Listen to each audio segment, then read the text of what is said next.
করি যে ভারতের পররাষ্ট্রনীতি যে পরিমাণ ফ্ল্যাকচুয়েট করে, এই ফ্ল্যাকচুয়েট করার কারণে তারা যখন দেখবে যে আমার কিসে লাভ, কিসে লাভ, শেখ হাসিনা এবং তার family they are done with it. Sheikh Hasina already বলেছে যা দিছি ভারত আজীবন মনে রাখবে, এবং ফিউচারে শেখ হাসিনার শেখ ফ্যামিলির কেউ ফেরত আসার কোনো সুযোগ নাই, ফেরত আসার কোনো সুযোগ নাই।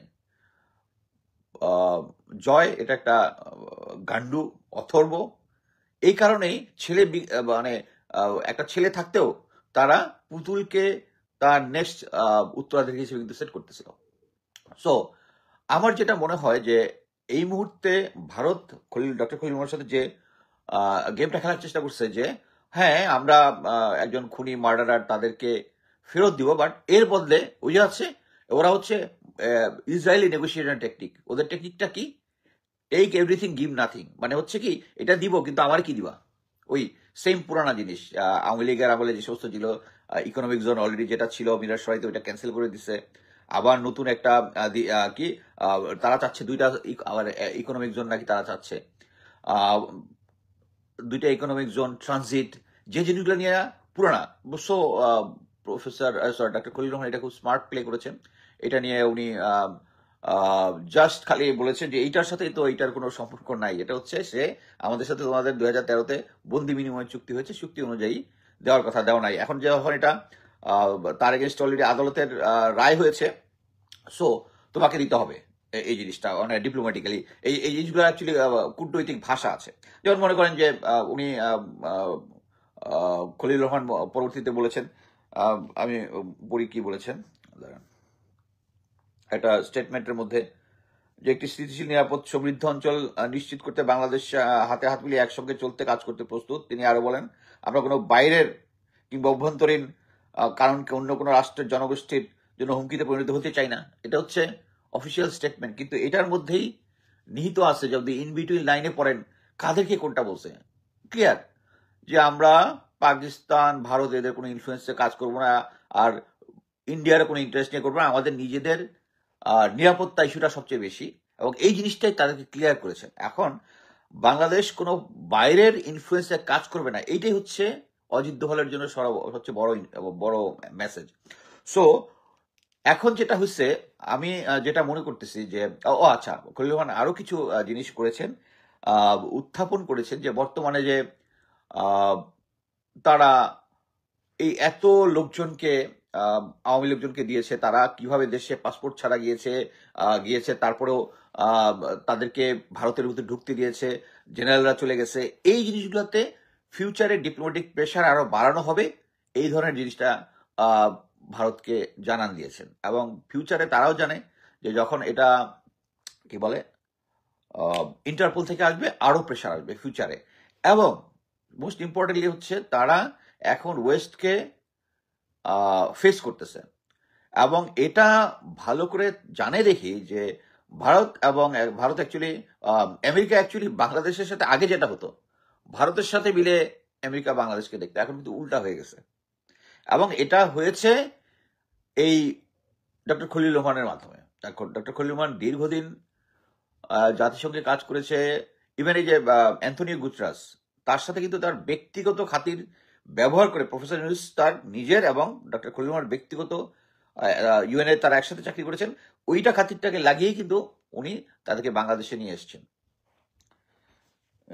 এরপর আমার একটু নোটটা দেখে নিই। আচ্ছা, এইটাই হচ্ছে ইম্পর্টেন্ট, যে ভারত যেরকম জানে যে আমাদের হাতে কিছু কি আছে এবং তাদের হাতে কি আছে। সো এই সিচুয়েশনে ভারত এর আগে প্রতিবারই খুব স্ট্রংলি 5ই আগস্টের পর থেকে খুব স্ট্রংলি বাংলাদেশকে হ্যান্ডেল করতে গেছিল, কিন্তু পারেনি। প্রফেসর ইউনূস প্রতিটাতেই প্রথমেই এসে বলে দিয়েছে যে 7 সিস্টার নিয়ে কথা বলেছে, যেটা নিয়ে একটা তোলপাড় তুলে গেছে, এবং ভারত পাকিস্তানের সাথে যেন আমাদের রিলেশনটা ভালো না হয়, এটা নিয়ে তারা উদ্যোগ দিয়েছে। আরেকটা জিনিস, চায়না যে বাংলাদেশে একটা ড্রোন ম্যানুফ্যাকচারিং প্ল্যান্ট বানাবে, এবং ওখানে আমাদের লালমনিরহাট যে কি বলে এয়ারপোর্টটা হবে, এটা নিয়ে উদ্যোগ জানাইছে। প্রফেসর ডক্টর খলিল রহমান বলে দিচ্ছে যে বাংলাদেশের নিরাপত্তা নিশ্চিত করা, এটা ইজ আওয়ার কনসার্ন, এবং এটা নিশ্চিত করবে আমাদের যাহা করার তারাই করব। এবং একটা জিনিস বলি যে ডক্টর খলিলুর রহমান আহ, খুব স্মার্ট প্লে করতেছেন। স্মার্ট প্লেটা এরকম, উনি কিন্তু চায়নার সাথেও চায়নাতেও কিন্তু নাম্বার অফ টাইম ভিজিট করেছেন, চায়নাতেও ভিজিট করেছেন, আমেরিকার সাথেও, আমেরিকার ডিপার্টমেন্ট অফ জাস্টিসের সাথে কাজ করেছেন, মার্ক রুবিওর সাথে কাজ করেছেন, অ্যান্থনি গ্লুতার সাথে কাজ করেছেন। এই সমস্ত প্রেশার একসাথে মিলে, এবং আমি বলি চায়নাও কিন্তু ভালো মতো জানে যে প্রফেসর ইউনুসের, সরি ডক্টর খলিলুর রহমানের স্ট্রেংথটা কোত্থেকে আসছে।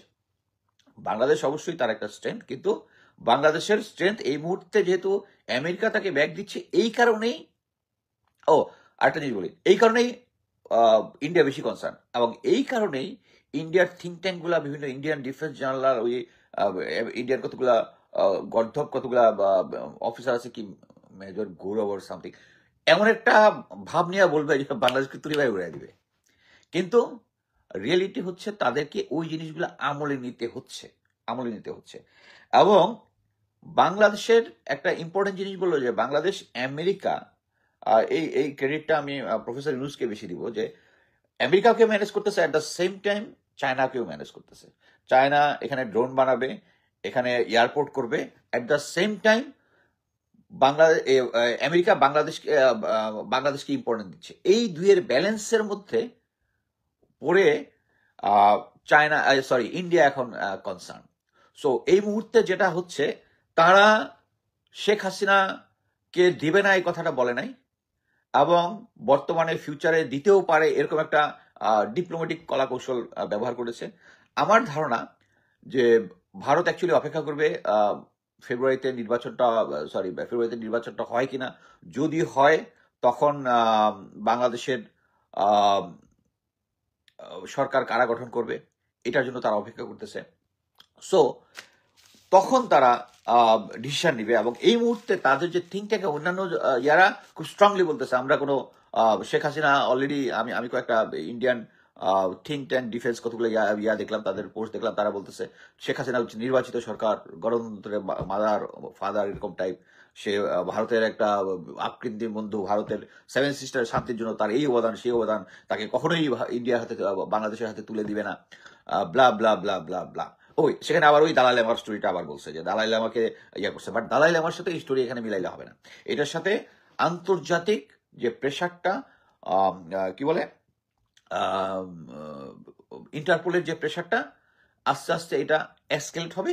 ওইটাকে সামাল দিতে গিয়ে অ্যাকচুয়ালি তাদেরকে এখন একটা ব্যালেন্সিং ইয়াতে আসতে হবে। তারা অলরেডি এর আগে, আমি বলবো মাস 4-5 আগে দিল্লিতে একটা কনফারেন্স তারা করেছিল, জাস্ট এই প্রেজেন্ট সিচুয়েশন, যে সমস্ত নেইবারদের সাথে যে তার খারাপ সম্পর্কটা হচ্ছে, বাংলাদেশের সাথে এখন এরকম সিচুয়েশন, তাদের করণীয় কি? তাদের এই করণীয়তেই একটা ছিল যে তাদেরকে কোনো একটা মধ্যপন্থা অবলম্বন করতে হবে। আমার ধারণা এই বাংলাদেশের সাথে সম্পর্কটা এখন তারা উন্নয়ন করতে চাচ্ছে, এবং ফিউচারে, আমি অনেক আগেই বলেছিলাম যে ওরা নিজেদের স্বার্থে যখন শেষ হয়ে গেছে, এখন তারা এইটুকু বুঝতে পেরেছে যে অ্যাটলিস্ট আওয়ামী লীগ নিয়ে তাদের কোনো ফিউচার নাই। আমার ধারণা আমরা শেখ হাসিনাকে পেয়েও যেতে পারি, আমি বিশ্বাস করি। কারণ ভারতের পররাষ্ট্রনীতি বলে হচ্ছে তারা তাদের প্রতিবেশীরা তাদের নিজের স্বার্থের জন্য ব্যবহার করবে। শেখ হাসিনার সাথে আর কোনো ফিউচার স্বার্থ নাই, অ্যাটলিস্ট আগামী 15-20 বছরে আওয়ামী লীগের কোনো ফিউচার নাই। এখন অভ্যন্তরীণভাবে যারা থিঙ্ক ট্যাঙ্ক আছে, আওয়ামী লীগের থিঙ্ক ট্যাঙ্ক আছে, জেনারেল ওয়াকার আছে, তারা যতই ইনক্লুসিভ ইলেকশন ব্লা ব্লা ব্লা বলুক, এটা যে বাস্তবতা না, বাস্তবতা হচ্ছে ফিউচার। সো এখন ভারত যেটা করবে সেটা হচ্ছে ফিউচারে যে সরকার গঠন করে, সেই গঠন করার পরে ওই সরকারের সাথে যে তার সম্পর্কটা কি হবে, এটার পরে তারা ডিসিশনটা নিবে। সো আমি মনে করি যে ডক্টর খলিলুর রহমান অ্যাকচুয়ালি ওখানে স্মার্ট প্লে করেছেন। এটার মধ্যে আপনি দেখবেন অনেকে এটার অনেক রং ফিডব্যাক দিতে পারে, যে অ্যাকচুয়ালি খলিলুর রহমান একটু নতজানু হয়ে কথা বলেছে, এই হয়ে কথা বলেছে। That's all bullshit. আমাকে অ্যাকচুয়ালি ইনবক্সে অনেকে এরকম সবক দেওয়ার চেষ্টা করেছে। বাট আমার ধারণা যে ডক্টর খলিলুর রহমান ঠিক লাইনেই আগাচ্ছে, এবং এই কারণেই এটা হচ্ছে সবচেয়ে ক্লিয়ার। ওই আমাদের শেরেবাংলা একে ফজলুল হকের কথাটা, যারা দেখবেন দাদারা যাদের প্রশংসা করতেছে, তাহলে আমার যদি প্রশংসা করে তাহলে বুঝবেন আমি বিক্রি হয়ে গেছি। ওই সেম জিনিস, দাদারা যার বিরুদ্ধে কথা বলে, প্রফেসর ইউনূসের এগেইনস্টে কথা বলে, কারণ প্রফেসর ইউনূসের সাথে কমফোর্টেবল না। আমি রাতের বেলা একটা এই যে সাথী কি বলে, সরি 21শে নভেম্বরের একটা ছবি পোস্ট করেছি। ম্যাডাম খালাতে দিয়ে হাসতেছে, প্রফেসর ইউনূস হাসতেছে, অনেক গম্ভীর মুখে বসে আছে। কি কারণে? Because he is not also comfortable with professor Yunus. Professor Yunus. আর আমি আগেই বলেছি যে জেনারেল ওয়াকার অলরেডি ওই যে ব্রিগেডিয়ার শামসকে লন্ডনে পাঠিয়েছিল তারেক জিয়ার সাথে কথা বলার জন্য। তারা একটা আন্ডারস্ট্যান্ডিং এ যাওয়ার চেষ্টা করতেছে, বিএনপি যেহেতু ক্ষমতায় আসার সম্ভাবনা বেশি তাদের মাধ্যমে, এবং সেনাবাহিনীর যারা গুম খুনের সাথে জড়িত আছে, প্লাস ফিউচারে যেন গুম খুনে যদি কাউকে ধরতে না পারে, এগুলো কিন্তু জেনারেল ওয়াকার ভ্রাতৃত্ববোধ দেখাচ্ছে তা না। এটা হচ্ছে ভারত এবং আওয়ামী লীগের তাদের যে যারা লাস্ট লাইন অফ ডিফেন্স যারা আছে, প্রশাসনে বলেন, অ্যাডমিনিস্ট্রেটিভ ক্যাডারে বলেন, সেনাবাহিনীতে বলেন, গোয়েন্দা সংস্থা বলেন, তাদেরকে অসুস্থ করা। Still we are looking after you. কারণ এইটা যখন ভেঙে পড়বে, অলরেডি তাদেরকে যখন আদালতে হাজির করেছে, যদিও ক্যান্টনমেন্টে রেখে এবং এদেরকে এখনো চাকরিচ্যুত না করে জেনারেল ওয়াকার একটা একটা প্রতিরোধ দেওয়ার চেষ্টা করেছে, কিন্তু এরপরে কিন্তু ওদের এই প্রতিরোধটা ভেঙে যাচ্ছে। এখন যে সমস্ত জিনিস হয়েছে তারা হচ্ছে অ্যাকচুয়ালি মানি টক্স। আমরা সবাই জানি তারা কত লক্ষ কোটি টাকা বাংলাদেশ থেকে পাচার করেছে। এই টাকাগুলো দিয়ে আমরা অলরেডি নিউজ দেখেছি যে কেউ যদি মিছিলে অংশগ্রহণ করে তাহলে 2 থেকে 3 হাজার টাকা, আর যদি ব্যানার ধরে 5 থেকে 7 হাজার টাকা, অনেকে বলে 5 হাজার টাকা বা 7 হাজার টাকা, টাকার একটা অংশ। সো এখন যেটা হচ্ছে টাকা কথা বলতেছে।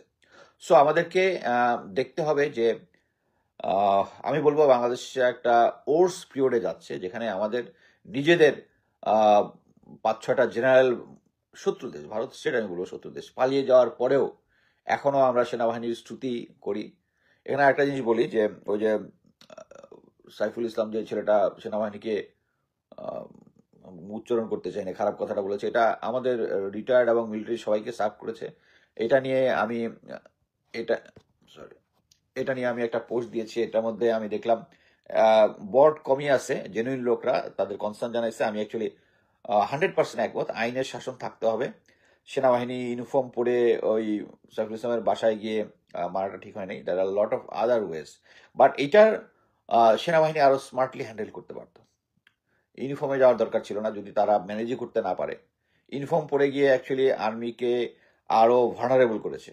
কিন্তু আমার যে স্ট্যান্ড পয়েন্ট আমি যেটা দিয়েছি, আমি ওটা থেকে নড়তেছি না। কারণ হচ্ছে আমি পার্ট অফ ইউনিফর্ম ছিলাম। একটা জিনিস সবাইকে বুঝতে হবে যে যখন জনতা না ওয়াকার এটা নিয়ে কিন্তু কেউ কনসার্ন হয় নাই, আর্মির কেউ পাত্তা দেয় না। সবাই জানে general Waker is doing this nonsense. Hasnat না ওয়াকার, যদিও এইটাকে আমি অ্যাগ্রিড না, হাসনাতের সাথে জেনারেল ওয়াকার তুলনায় আমি করব না, কিন্তু এইগুলাতে সেনাবাহিনীর মধ্যে ইয়া হয় নাই। কিন্তু একটা আপনাকে সাধারণ জনগণ যে কেউ হন, তারা একটা সংস্থাকে এইভাবে আপনি কথা বলতে পারেন না পাবলিকে, আপনি ইমোশনাল হয়ে যেতে পারেন। আমি মনে করি যে আমি সেনাবাহিনীর এবং আওয়ামী নেতৃত্বে যারা আছে তাদের যত বড় ক্রিটিক জানা, সেই আমি সেনাবাহিনীর ক্রিটিক হয়ে আমারই এই জিনিসটা আমি নিতে পারিনি। আপনাদেরকে বুঝতে হবে যে সেনাবাহিনীকে অ্যাজ এ হোল, আমি কখনোই সেনাবাহিনীকে অ্যাজ এ হোল কখনোই করিনি। যদিও জেনারেল ওয়াকারের বট বাহিনী আমাকে এইটা কি কনসার্ন করা হচ্ছে, আমি সেনাবাহিনীর বিরুদ্ধে কথা বলতেছি। সেনাবাহিনীর একটা ইমোশনাল জায়গা, তাদেরকে বুঝতে হবে তারা দেশের আইন এবং কি বলে এবং মিলিটারি আইনে দ্বারা শাসিত।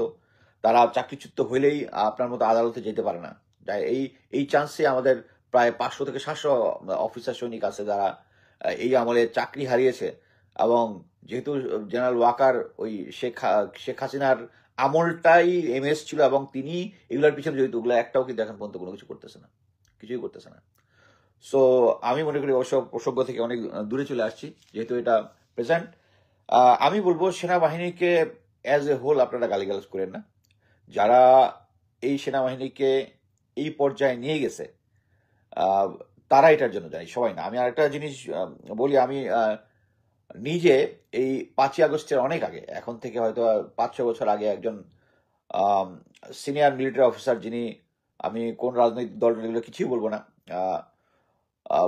স্যারের সাথে আমার নিয়মিত কথা হইতো, মানে শেখ হাসিনার বিরুদ্ধে যখন আমরা স্ট্রংলি লেখা কথাবার্তা শুরু করলাম, যে সেনাবাহিনীর ভিতরে যে ভারতীয় আধিপত্যবাদ যেটা ঢুকেছে, যেটা মনে করেন অন্য যে কোনো দেশে যে প্রতিবেশী দেশের সাথে এরকম আন্ডারহ্যান্ড যারা করে, it's a treason, it's high treason.